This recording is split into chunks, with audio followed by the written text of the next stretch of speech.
Stop eating. Why would I do that? Well, I'll tell you why. Welcome back to Lift to Enlightenment. Today we're going to talk about intermittent fasting. So you might have heard this in the fitness community. There might be some benefits to it, but you're not exactly sure what it is, how to do it. So we're going to get through all those things today. So first I'm going to talk about what intermittent fasting is. So intermittent fasting is when, rather than looking at it in terms of how much time can I not eat, think about it in terms of a window of when you can consume calories. So the idea is you want to take that window, so this is a 24-hour period, rather than consuming calories for that entire 24 period, you're probably already not consuming for 8 because of sleep. So that leaves 16 hours. You want to squeeze that down even further to 8 or less. And there's various benefits that occur at different times. Some people go as small as 4, which is called the warrior diet. Some people go around 6, some people go around 8, but the majority of the benefits start when you keep your eating window smaller than 8 hours. So that means, let's say you wake up, you have breakfast at 10 a.m. So that would mean that the last bite of food you have would be at 6 p.m. that day. So any calories you have, no matter what you're eating, no matter what your diet is squeezed into that window. So the benefits of this are enormous. And as I said, the smaller eating window is, the more of these benefits you start to see. So think of it this way.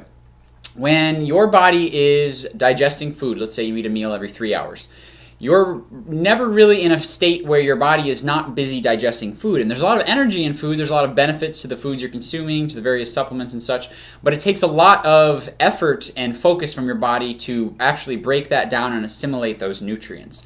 So what happens when you haven't eaten for a while, when you're in what's called a fasted state, when your stomach is completely empty, there's no digestion occurring, is your body can take that energy and focus on other things, such as tissue repair, immune maintenance of your tissues, your cartilage, your muscle cells, and especially what happens after a certain point, especially not consuming protein, after about 14 hours or so, your body starts to go through a process called autophagy. What autophagy is a cellular cleansing mechanism. So you think about when your car is broken, you got to take it to the shop.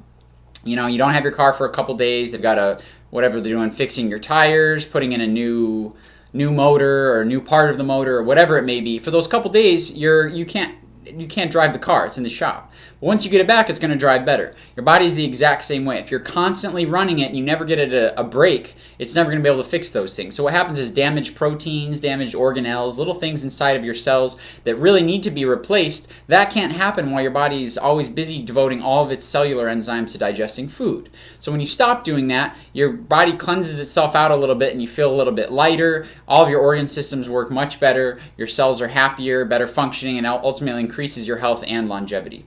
In addition to that, your body composition also improves. So when you don't have food constantly being broken down, you're not suffering from that influx of calories constantly where your body's just breaking down food, burning the food, breaking down food, burning the food. And when you stop eating, your body has to keep running. So it's like, well, where do we get fuel from? So the first thing it does is it uses glycogen. So glycogen is stored carbohydrate, stored energy that's in your skeletal muscle and also in your liver. So once you run out of food and there's no fuel to digest that's readily available, it's going to start taking out glycogen, which is a very good fuel source for sure, although you only have enough glycogen to last you about a day or so, especially if you're exercising.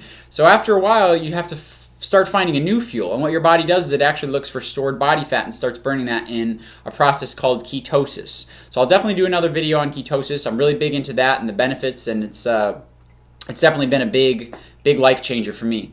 So, but again, I'll do another video on that. But in terms of other benefits, your insulin sensitivity is actually going to stay in the optimal range by keeping your eating window in an 8 hours or less framework. So the reason for that is, let's say you wake up, you eat a really big breakfast, especially with a lot of carbohydrates, maybe pancakes, oatmeal, whatever it may be. Your body has to release a huge amount of insulin to be able to bring all those nutrients into your cells and just deal with sending all the calories to where they need to go in your body. So let's say you do that, and then your insulin levels spike, and then they go back down, and then you have to have another meal. Let's say you have, an early lunch at 11. You have an apple, some crackers, a sandwich, another insulin spike. Then you probably start getting hungry again around 2:30. You have another snack. You got dinner. Then maybe you have another night. You've been eating all day, and your body's been busy all day just dealing with food, so it can't focus on those other things like muscle repair and immune system maintenance and other things of that nature.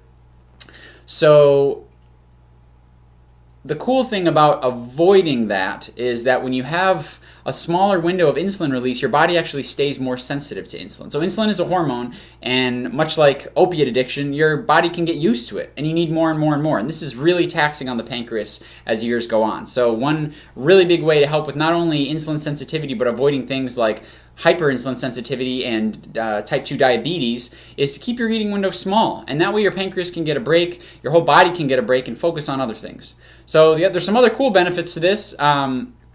Not only burning body fat, but actually growth hormone is increased. So as I said before, hormone maintenance is huge, but your body needs to have the time to do it. And it's hard to not deal with food sitting in your digestive system, otherwise it would ferment improperly and calories would be sent to all weird places, nutrients would end up places they're not supposed to be. So when you give your body that time to heal, your hormone levels actually increase to a better level, which can give you improved muscle mass, improved strength and speed, pretty much performance in every level, both physically and mentally.